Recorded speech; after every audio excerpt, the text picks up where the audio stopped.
स्वागत है दोस्तों आपका सामान्य विज्ञान के मॉडल पेपर में। ऐसे प्रश्न आज आपके लिए लेकर आया हूं जो 100% आपको सफलता दिलाएंगे अगर आपने इस क्लास को देख लिया है।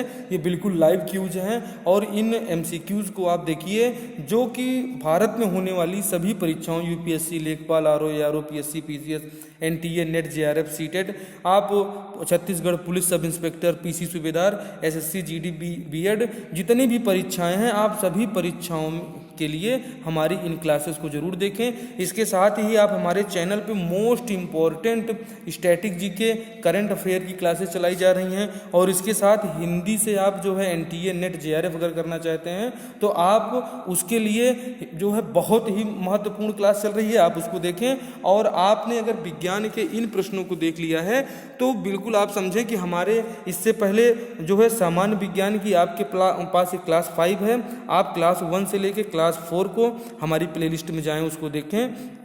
आपको इस क्लास में जो है इसके डिस्क्रिप्शन में चारों क्लासों का जो है आपको लिंक दे दिया जाएगा, उससे आप इसका अध्ययन करें। और अगर आपने इन 5 क्लासों को देख लिया है तो आप विज्ञान से आने वाले प्रश्नों को छोड़ने वाले नहीं हैं और इससे बाहर कहीं जाएगा नहीं।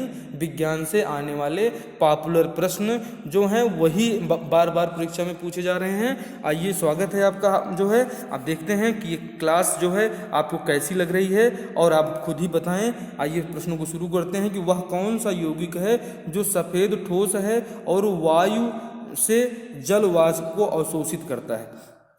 Sodium nitrate, calcium chloride, sodium carbonate, calcium sulphate. तो इसका ऑप्शन डी सही हो जाएगा दोस्तों। ये कैल्शियम सल्फेट जो सफ़ेद ठोस है ये जो है वायु से जल वाष्प को अवशोषित कर लेता है, यह है कैल्शियम सल्फेट।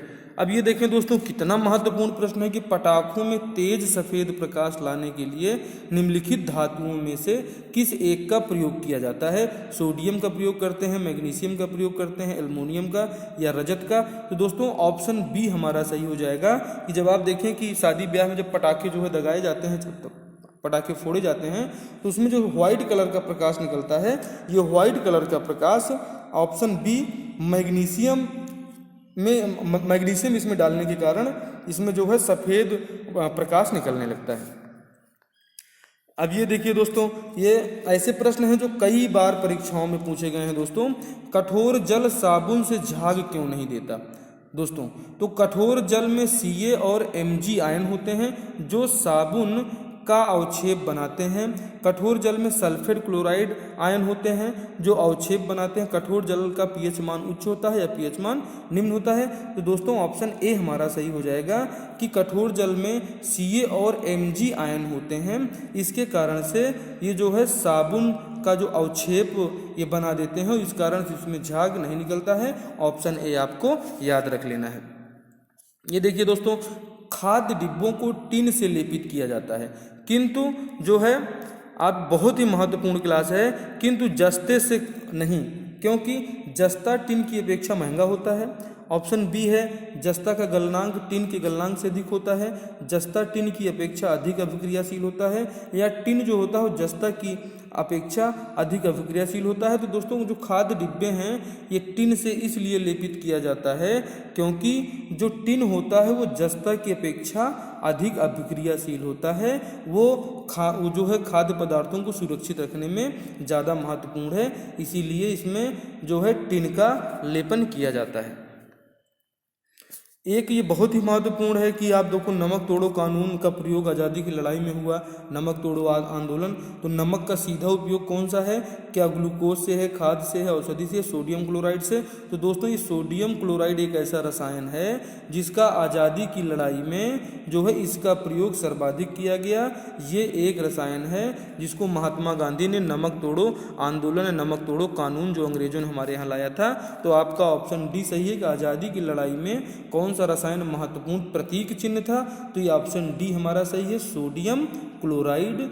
ये एक प्रतीक चिन्ह था। नमक तोड़ो कानून आपने पढ़ा है। अगर आपने नहीं पढ़ा है दोस्तों तो आप हमारे चैनल पे जाएं।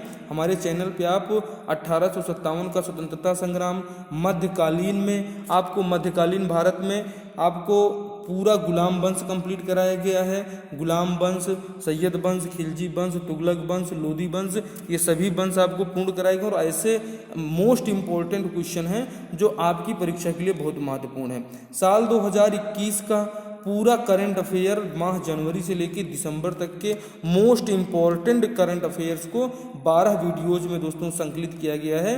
20 से 25 मिनट, 20 मिनट, 15 मिनट की वीडियो हैं। इन वीडियोज़ को आप देखें, हमारी प्लेलिस्ट में जाएं और आप करंट अफेयर से भी आप टॉप करेंगे। करंट अफेयर के क्वेश्चन आपसे छूटने वाले नहीं हैं। आप हमारे चैनल पर विश्व का इतिहास देखें। विश्व के इतिहास की बहुत ही महत्वपूर्ण क्लासेस चलाई गई हैं। वर्ल्ड हिस्ट्री में आपको नाटो का संगठन, साथ ही अमेरिका की स्वतंत्रता क्रांति, फर्स्ट वर्ल्ड वार, ये सब कुछ कंप्लीट कराया गया है। दोस्तों आप हमारे चैनल का विजिट करें और आपकी परीक्षा के लिए पूरे मटेरियल हमारे चैनल पे उपलब्ध हैं। बेकिंग सोडा के संबंध में निम्नलिखित में से कौन सा एक सही नहीं है? इसका प्रयोग सोडा अम्ल अग्निशामक में होता है। यह भोजन पकाने की क्रिया को तीव्रतर करने के लिए मिलाया जाता है। यह एक संचारी क्षारक है। यह अमाशय में अम्ल के अधिक को निष्प्रभावी करता है। ये अमाशय है दोस्तों। ये इसका जो सही उत्तर हो जाएगा बेकिंग सोडा के संबंध में कौन सा सही नहीं है दोस्तों? तो इसमें सही नहीं है, यह एक संचारी क्षारक है। बाकी जितने हैं इसका प्रयोग सोडा अम्ल अग्निशामक में के रूप में होता है, ये भी सही है। आपका यह भोजन पकाने की क्रिया को तीव्रतर कर देता है। अगर आप सोडा उसमें मिला देते हैं तो जो भी आप उसमें पका रहे हो जल्दी पक जाएगा।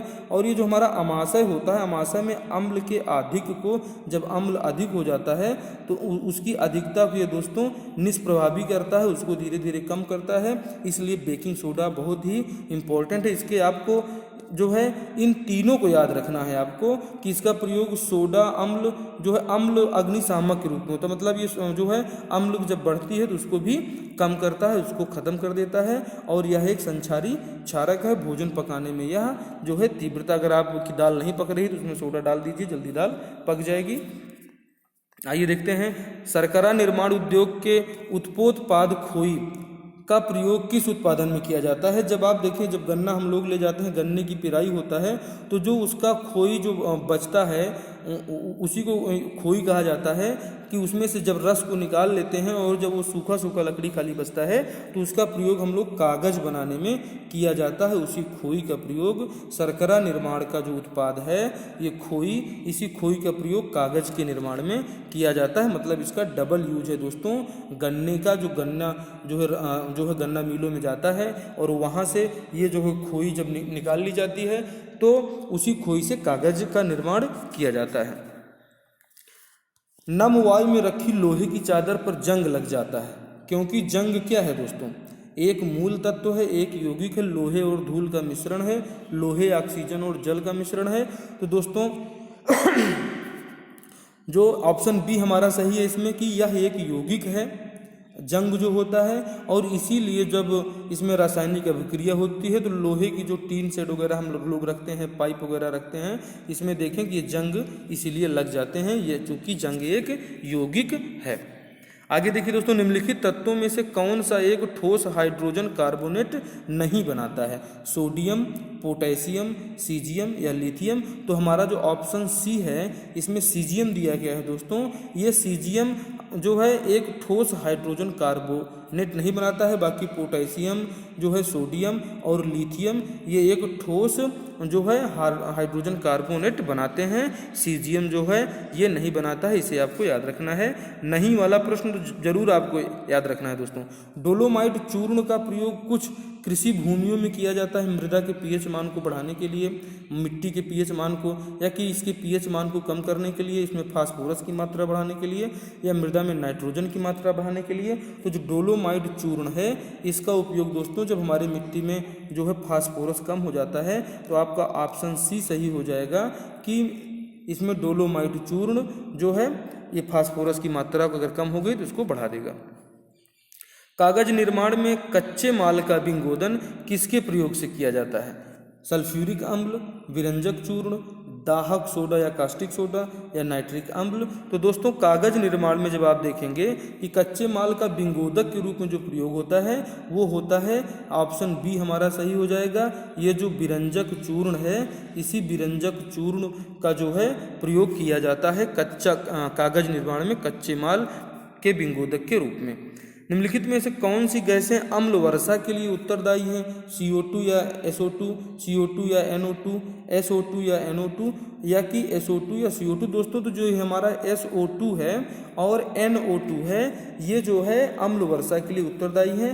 आपको ऑप्शन सी याद रख लेना है, SO2 और NO2 ये अम्ल वर्षा के लिए जिम्मेदार गैसें हैं।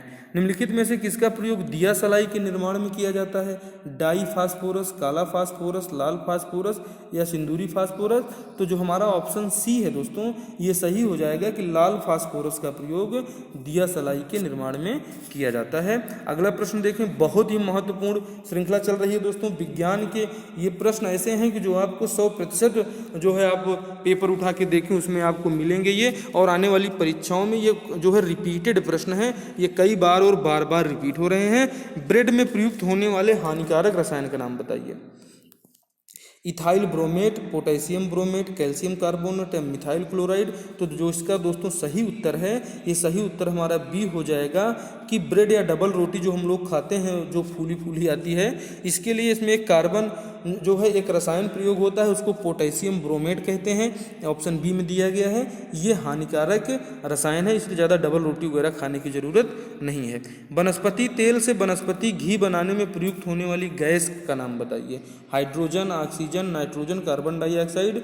तो दोस्तों ऑक्सीजन तो हमारे लिए लाभदायक होती है, लेकिन ये वनस्पति तेलों में जो है इसे वनस्पति घी जो हम लोग खा रहे हैं, देसी घी जो खा रहे हैं, ये देसी घी में प्रयुक्त होती है हाइड्रोजन, और ये हाइड्रोजन के प्रयोग से तेल जो है वनस्पति तेल से वनस्पति घी उसको बना देती है।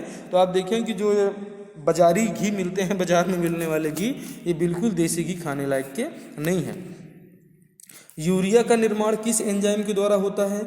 क्या लाइगेज के द्वारा होता है, ग्लूटामिनेज के द्वारा, आर्गिनेज के द्वारा या एस्पर्टेज के द्वारा? तो इसका हमारा ऑप्शन ए सही हो जाएगा कि लाइगेज का निर्माण जो है, यूरिया का निर्माण किस एंजाइम से होता है? तो लाइगेज नामक एक एंजाइम है, इससे यूरिया का निर्माण होता है। बहुत ही महत्वपूर्ण प्रश्नों की श्रृंखला है दोस्तों। यूरेनियम के रेडियोधर्मी विघटन का अंतिम उत्पाद क्या है? प्लूटोनियम, थोरियम, रेडियम या सीसा। तो दोस्तों यूरेनियम जो कि बहुत ही महत्वपूर्ण है, आप हमारी क्लास में देखे हैं कि यूरेनियम 239 से परमाणु बम बनाया जाता है जो बहुत ही घातक है, और उसी का जो अंतिम पदार्थ है ये हमारा कौन सा है? सीसा। हमारा ऑप्शन डी सही हो जाएगा कि सीसा जो है वो यूरेनियम के रेडियोधर्मी विघटन का अंतिम उत्पाद है, मतलब अंत में भी उसमें कुछ बचता है कि ये सीसा बच जाता है। तांबा या कॉपर। दोस्तों तांबा का शत्रु तत्व कौन सा है? ये कई बार एग्जाम में पूछा गया, बहुत ही महत्वपूर्ण है कि गंधक, फास्फोरस, जल या क्रोमियम। तो दोस्तों तांबा का जो शत्रु तत्व है वो गंधक है। अगर जो है कॉपर में देखें कि गंधक अगर यूज कर दिया जाए तो इसको खत्म कर देगा, इसका शत्रु तत्व है तांबा का शत्रु तत्व है गंधक। ये आप देख चुके हैं दोस्तों। संपूर्ण भारत में 2 मिनट मैगी नूडल्स पर प्रतिबंध निम्न में से किसके परीक्षण में पॉजिटिव पाए जाने पर लगाया गया था? दोस्तों तो MSG की अत्यधिक मात्रा के कारण, सीसा की अत्यधिक मात्रा के कारण, अजीनोमोटो की अत्यधिक मात्रा के कारण या नमक की अत्यधिक मात्रा के कारण। इसमें हमारा जो सही उत्तर हो जाएगा दोस्तों ऑप्शन बी हमारा इसमें सही है कि इसमें 2 मिनट मैगी नूडल्स पर जो प्रतिबंध लगा था इसमें शीशे की मात्रा जो है अत्यधिक पाई गई थी, इसलिए इस पर प्रतिबंध लगा दिया गया था। बहुत ही महत्वपूर्ण प्रश्न आपको जो है दिखाए जा रहे हैं। आप आगे देखें ऐसे रिपीटेड प्रश्न कि पुरुष लिंग का निर्धारण मनुष्य में कौन सा क्रोमोसोम करता है? X क्रोमोसोम, Y, W या J। तो जो दोस्तों हमारा Y क्रोमोसोम होता है ये पुरुषों में जो है अगर वो बॉय होगा कि गर्ल होगा, इसका निर्धारण जो होता है वो Y क्रोमोसोम करता है लिंग निर्धारण का कार्य। निम्नलिखित में से कौन सा एक सही वर्ग की पदानुक्रम है? पहले जगत होगा, फिर संघ होगा, फिर गण होगा, फिर वंश होगा, जाति होगा या कुल होगा दोस्तों, या कि इसमें कौन सा इसमें ये वर्गीकी क्रम है। तो सबसे पहले आप देखें कि जब कोई जाति होगी तो जाति से क्या बनेगा, वंश बनेगा दोस्तों। अब वंश होगा तो ये वंश से क्या बन जाएगा, कुल बन जाएगा। और जब ये कुल में हो जाएंगे तो इससे गण बनेंगे, और गण से इनका एक वर्ग बनेगा। अब ये सब को मिला के एक संघ बनेगा और पूरे को मिलाकर एक जगत बनेगा। तो हमारा ऑप्शन डी इसमें सही है। अगर वर्गीकी का पदानुक्रम आपसे पूछा जाता है तो आपको कोई भी जाति पहले आती है, जो है जाति, वंश, कुल, गण, वर्ग, संघ और जगत, ये इसका सही पदानुक्रम है। जब गहरे समुद्र से मछलियां लाई जाती हैं तो उनके शरीर फट जाते हैं। ऐसा इसलिए होता है कि उनके शरीर में खून बहुत तेज गति से बहता है, तेज दाब पर बहता है, बहुत धीमी गति से बहता है या बहुत धीमे दाब पर बहता है। तो दोस्तों हमारा जो बी है, ये जब मछलियां गहरे समुद्र से जो है बाहर लाई जाती हैं तो इनका जो खून होता है बहुत तेज दाब से बहने लगता है, जिसके कारण से इनकी मृत्यु हो जाती है और इनका शरीर फटने लगता है, फट जाता है। निम्नलिखित में से किसका मस्तिष्क उसके शरीर के अनुपात में सबसे बड़ा होता है? क्या हाथी, चींटी, डॉल्फिन, मानव? तो दोस्तों जो चींटी होती है, ये चींटी की पूरी बॉडी की अपेक्षा जो है इनका जो है दिमाग चींटियों का सबसे बड़ा होता है। ये ऑप्शन बी आपका सही हो जाएगा कि इन चारों में जो है अगर किसी का दिमाग सबसे बड़ा है तो वो चींटी का दिमाग सबसे बड़ा है। ऑप्शन बी आपका इसमें सही है। एक वर्णांध पुरुष एक सामान्य महिला से विवाह करता है, वर्णांधता के लक्षण किसमें उत्पन्न होंगे? ये बहुत ही महत्वपूर्ण है, कई बार ये पूछे गए हैं। पुत्र में होगा, पुत्रियों में होगा, पुत्रों के पुत्रों में होगा या पुत्रियों के पुत्रों में होगा। तो ऑप्शन डी जो है इसका सही हो जाएगा दोस्तों कि अगर एक वर्णांध पुरुष का विवाह जो है एक सामान्य महिला से कर दिया जाए तो उसके बच्चों में तो नहीं होगा, ना पुत्र में होगा ना पुत्रियों में होगा, लेकिन इनकी पुत्री के जब बच्चे होंगे तो वो वर्णांध होंगे। ये बिल्कुल ऑप्शन डी आपका सही है। अगला प्रश्न देखें दोस्तों कि पृथ्वी पर सबसे पुराना जीव कौन सा है? हरित, नील शैवाल, कवक, अमीबा, युगलिना? तो जो दोस्तों ये हरित नील शैवाल हैं, ये पृथ्वी पर सबसे पुराने जीव हैं। वर्तमान में आनुवांशिकी विज्ञान के जनक Charles Darwin, Gregor John Mendel, Thomas Hunt Morgan या इनमें से कोई नहीं दोस्तों। तो ये जॉन ग्रेगर जो मेंडल जी हैं, ये ग्रेगर जॉन मेंडल, ये वर्तमान आनुवांशिक विज्ञान के जनक हैं। ग्रेगर मेंडल जी को आपको याद रख लेना है। ये तो देखें दोस्तों डायनासोर्स, ये जो डायनासोर थे, ये डायनासोर किस युग में थे? सेनोजोइक युग में, मेसोजोइक युग में जो 18 करोड़ साल पहले था, प्लाईस्टोसिन युग में या पेलियोजोइक युग में? तो दोस्तों ये ऑप्शन बी हमारा सही हो जाएगा कि जो डायनासोर थे ये दोस्तों 18 करोड़ साल पहले थे।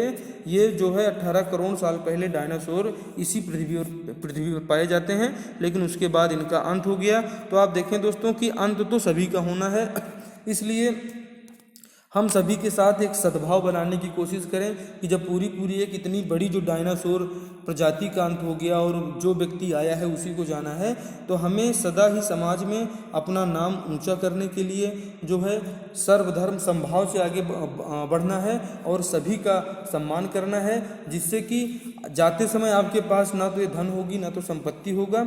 इसलिए देखिए कि डायनासोर भी चले गए और हमको आपको भी जाना पड़ेगा। इसलिए जितना जल्दी हो परीक्षा की तैयारी करो और एक बढ़िया सा पद भारत सरकार की लिस्ट में अपने लिए बनाइए। हमारे चैनल पे आपकी सफलता के सभी जो है महत्वपूर्ण मटेरियल उपलब्ध हैं। आगे देखिए दोस्तों लैंगिक जनन से आनुवांशिक विचरण कैसे होता है? जीन के सम्मिश्रण से, क्रोमोसोम में बदलाव से, जीन के मिश्रण से या उपयुक्त सभी से दोस्तों। तो जो लैंगिक जनन है इसमें आनुवांशिक विचरण जो होता है दोस्तों ये सभी से होता है। इसमें ऑप्शन डी सही हो जाएगा कि लैंगिक जनन से जो आनुवांशिक विचरण होता है जो है ये जीन से भी होता है, क्रोमोसोम में बदलाव से भी होता है और जीन के मिश्रण से भी लैंगिक जनन का ये आनुवांशिक विचरण होता है। इसे आपको याद रखना है। आधुनिक मनुष्य का हाल का पूर्वज कौन है दोस्तों? जावा मनुष्य, क्रोमैग्नान मनुष्य, निएंडरथल मनुष्य या पेकिंग मनुष्य? तो हमारा जो ऑप्शन बी है ये सही हो जाएगा कि आधुनिक मनुष्य का जो हाल पूर्वज है वो क्रोमैग्नान मनुष्य हैं, हमारे ये हाल के पूर्वज। पृथ्वी पर जीवन की उत्पत्ति के समय क्या अनुपस्थित था? जब पृथ्वी पर जीवन की उत्पत्ति हुई तो ऑक्सीजन था या नहीं था, हाइड्रोजन, नाइट्रोजन या अमोनिया? तो दोस्तों आज जिस ऑक्सीजन से हम लोग जीते हैं, पृथ्वी पर जब जीवन की उत्पत्ति हुई तो उस समय ये ऑक्सीजन अनुपस्थित था, जब पृथ्वी पर जीवों की उत्पत्ति या जीवन की उत्पत्ति प्रारंभ हुई। तो कौन सा कोशिकांग प्रोटीन संश्लेषण में प्रमुख भूमिका निभाता है? लाइसोसोम, सेंट्रोसोम, एंडोप्लाज्मिक रेटिकुलम एवं राइबोसोम, गाल्जी उपकरण या माइटोकॉन्ड्रिया, या इनमें से कोई नहीं? तो ऑप्शन बी हमारा इसमें सही है दोस्तों, कि जो एंडोप्लाज्मिक रेटिकुलम एवं राइबोसोम है ये प्रोटीन संश्लेषण में प्रमुख भूमिका निभाते हैं। पादप कोशिका जंतु कोशिका से किस प्रकार भिन्न होती है दोस्तों? माइटोकॉन्ड्रिया, कोशिका भित्ति, जीव द्रव्य की उपस्थिति या कोशिका द्रव्य की उपस्थिति? तो इसमें भी हमारा ऑप्शन बी सही है कि पादप कोशिका जंतु कोशिका से कोशिका भित्ति के माध्यम से ये भिन्न होती है, जंतु कोशिका और पादप कोशिका में जो भिन्नता है। प्लाज्मा झिल्ली किसकी बनी होती है दोस्तों? प्रोटीन से, लिपिड से, कार्बोहाइड्रेट से या ए बी दोनों से? दोस्तों ये प्रोटीन और कार्बोहाइड्रेट जो लिपिड है ये इससे बनी होती है हमारी प्लाज्मा की झिल्ली। इसको आपको याद रख लेना है, प्लाज्मा झिल्ली प्रोटीन और लिपिड दोनों से बनी होती है प्लाज्मा की झिल्ली। अगला प्रश्न देखें, जैव कोशिका का कौन सा भाग पावर हाउस कहलाता है? दोस्तों कई बार एग्जाम में आया है। कोशिका भित्ति, केंद्र ये दोस्तों केंद्रक है, ये माइटोकॉन्ड्रिया या संपूर्ण कोशिका? तो जो हमारा ऑप्शन सी है ये माइटोकॉन्ड्रिया, ये माइटोकॉन्ड्रिया को ही जो है जैव कोशिका का पावर हाउस कहा जाता है। इसे आपको याद रख लेना है, ऑप्शन सी आपका इसमें सही हो जाएगा। अगला प्रश्न देखिए, निम्नलिखित में से कौन हमारे शरीर का सबसे दृढ़ भाग है? अस्थि, दंतवल्क, डेंटिन या सीमेंटम? तो ऑप्शन बी जो दंतवल्क है दोस्तों ये हमारे शरीर के सबसे मजबूत या सबसे दृढ़ भाग है। सबसे मजबूत भाग कोई है तो दंतवल्क है। मानव शरीर की एक कोशिका में गुणसूत्र होते हैं, कितने जोड़ी होते हैं? 21, 22, 23, 24। तो हमारे शरीर में जो है ये 22 जोड़ी गुणसूत्र होते हैं। ऑप्शन बी आपका इसमें सही हो जाएगा। मानव शरीर की सबसे छोटी अस्थि कौन सी है? तो आप जानते हैं स्टेपीज है, और ये कहाँ होती है? तो कान में होती है दोस्तों, इसे आपको याद रख लेना है। और यहाँ पर आप देखें कि इसे आप बिल्कुल करेक्ट कर लें कि ये जो सही इसका आंसर है इसका दोस्तों 23 जोड़ी गुणसूत्र होंगे, यहाँ पे 22 जोड़ी, ये भी गलत टाइप हो गया है। ऑप्शन सी आपका सही है कि मानव शरीर की एक कोशिका में गुणसूत्र जो होते हैं वो 23 जोड़ी गुणसूत्र होते हैं। आगे देखिए दोस्तों, ये बहुत ही महत्वपूर्ण है कि मनुष्य के शरीर में पसलियों के कितने जोड़े होते हैं? ये ऑप्शन ए है कि 12 जोड़े। मनुष्य के शरीर में पसलियों कितने जोड़े होते हैं? तो 12 जोड़े होते हैं दोस्तों। और राइबोसोम किसके स्थल कहे जाते हैं? तो ये प्रोटीन निर्माण के स्थल कहे जाते हैं राइबोसोम, इसे आपको याद रख लेना है। बर्फ पानी पर क्यों तैरता है? बर्फ में वायु भरी होती है, बर्फ का घनत्व पानी से कम होता है, पानी बर्फ से ज़्यादा गहरा का होना, बर्फ का पानी जो है बर्फ का घनत्व पानी से ज़्यादा होना। तो ये ऑप्शन बी जो है ये बर्फ का घनत्व पानी से कम होता है, इसीलिए बर्फ जो है ये पानी के ऊपर तैरता रहता है। जैसे आपकी पानी में एक गिलास पानी लीजिए और बर्फ का टुकड़ा डालिए तो सीधे एक बार नीचे जाएगा, फिर से ऊपर आके तैरना चालू कर देगा। आगे देखें, मथने के पश्चात क्रीम दूध से पृथक हो जाने का कारण बताइए आप दोस्तों। तो ऑप्शन सी है इसमें अपकेंद्रीय बल के कारण। जब हम जो है दूध को मथते हैं, जब ये हमारे यहाँ आप देखें कि माठा निकाला जाता है और माठे से जो है दूध, जब दूध को गर्म करते हैं और दूध को गर्म करके उसको जमा देते हैं और जब दही का रूप ले लेता है तो फिर इसको मथनी से मथ देते हैं, और मथने के कारण जो है इसमें अपकेंद्रीय बल लगता है और उसके कारण जो है दूध से क्रीम अलग हो जाती है। और फिर माठा तो हम लोग पीते ही हैं, मट्ठा को भी आपने जो है पिया होगा। दूध को निम्न विधि से एक रूप किया जाता है। ये जो है ऐसा सेम ही क्वेश्चन आपसे पूछा गया है दोस्तों कि इसमें थोड़ा सोडियम कार्बोनेट मिला दिया जाता है। ये होमोजिनाइज किए जाने के लिए इसकी वसा हटा दी जाती है। इसके वसा कणों को सेंट्रीफ्यूज की सहायता से सूक्ष्म आकार में बदल दिया जाता है और इसको केवल उबाला जाता है। इसमें कौन सा सही है दोस्तों? इसका जो सही उत्तर आपका हो जाएगा ऑप्शन सी सही हो जाएगा कि दूध को जो है इसमें वसा के कणों को सेंट्राफ्यूज की सहायता से सूक्ष्म आकार में बदला जाता है। ऑप्शन सी आपका इसमें सही हो जाएगा। वॉशिंग मशीन का कार्य सिद्धांत आप देख लें कि इसमें अपकेंद्रण, अपोहन, उत्क्रमण, परासरण या विसरण। तो वॉशिंग मशीन का जो कार्य सिद्धांत है वो अपकेंद्रण जो है, अपकेंद्रण इसका सिद्धांत है। वॉशिंग मशीन इसी सिद्धांत पर कार्य करता है।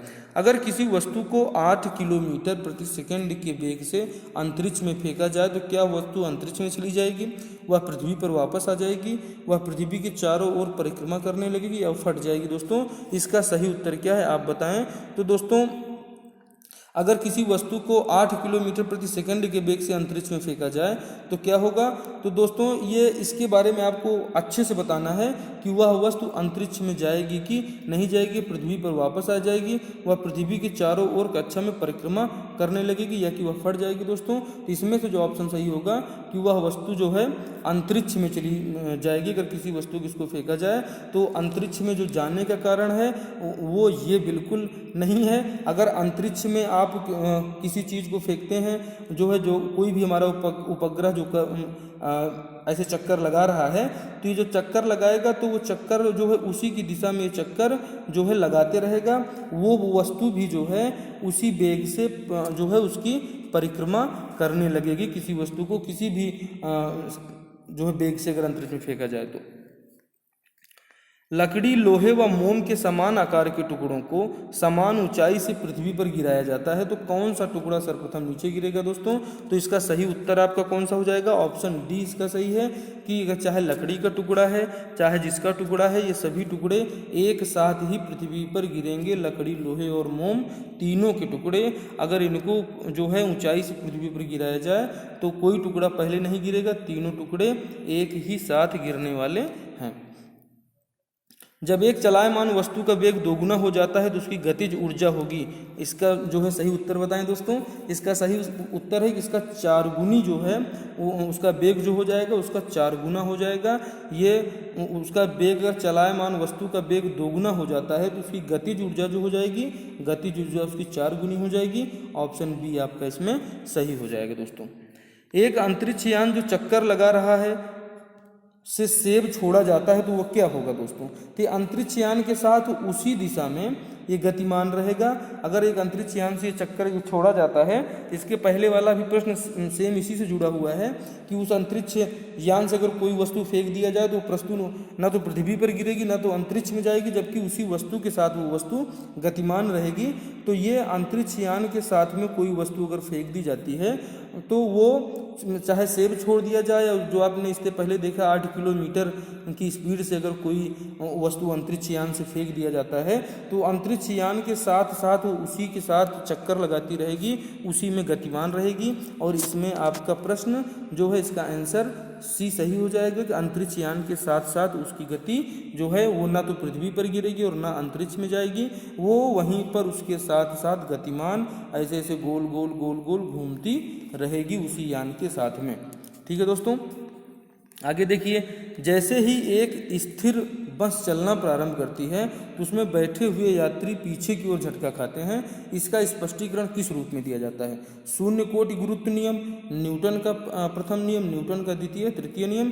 तो जो दोस्तों ऑप्शन बी है हमारा, न्यूटन का जो पहला नियम है, न्यूटन के पहले नियम के रूप में इसका स्पष्टीकरण दिया जाता है। ऑप्शन बी आपका सही हो जाएगा कि न्यूटन के प्रथम नियम के कारण जो है हम लोग उसमें जब बैठे रहते हैं, जैसे गाड़ी आगे चलना चालू होती है तो हमारी बॉडी जो है सीधे जाके सीट में हम लोग लड़ जाते हैं। इसका कारण है न्यूटन का प्रथम नियम। और आज का प्रश्न देखें, न्यूटन के गति के नियम पर उन वस्तुओं के लिए सही नहीं है। न्यूटन के गति के नियम उन वस्तुओं के लिए सही नहीं है जिनका वेग जो है प्रकाश के वेग के तुल्य से अधिक गति कर रहा हो, तो वहाँ पर न्यूटन का नियम काम नहीं कर रहा है। कि जो प्रकाश के वेग से भी तेज अगर चल रहा है तो उसके लिए न्यूटन का नियम काम नहीं करता है। और आज आगे देखिए दोस्तों, आज का अंतिम प्रश्न है, मनुष्य की त्वचा मनुष्य की त्वचा क्या है? एक कोशिका है, एक ऊतक है, एक अंग है, उपयुक्त सभी हैं। तो मनुष्य की जो आपके हमारे शरीर में त्वचा दिख रही है, ये जो टच स्क्रीन से हम काम कर रहे हैं, तो जो इसमें टच हो रहा है, ये टच भी हमारा, ये त्वचा भी हमारा एक अंग है। इन क्लासेस को दोस्तों अपने दोस्तों में ज़रूर शेयर करें। ये क्लास बहुत ही महत्वपूर्ण है और आप हमारे जो है इन प्रश्नों से तो रूबरू हों, साथ में ही हमारे संविधान, कंप्यूटर, सामान्य विज्ञान, हिंदी साहित्य एवं व्याकरण, पर्यावरण, भारत का मध्यकालीन इतिहास, विश्व का इतिहास, भारत का भूगोल, ये सभी क्लासेस हमारे चैनल पर चलाई गई हैं और आपको 180 प्लस वीडियो हमारे जो है चैनल पे मिलेंगे कि आपकी परीक्षा की संपूर्ण तैयारी, अगर आप इन सभी वीडियोस को देख लिया तो आप वनडे एग्ज़ाम पूरी तरह से क्वालिफाई करने वाले हैं और आप जो है आपकी सभी प्री और मेंस परीक्षाओं के लिए बहुत ही महत्वपूर्ण है, जिससे आपको पूरी मदद मिलने वाली है। आप लगातार हमारे चैनल पे बने रहें और हमारे चैनल के इन वीडियोस को कम से कम 2 बार 3 बार देखें, जिससे आपको ये प्रश्न याद हो जाएंगे। बहुत ही महत्वपूर्ण प्रश्न हैं। आपसे मिलते हैं स्मार्ट स्टडी क्लासेस की अगली श्रृंखला में। तब तक के लिए जय हिंद, जय भारत।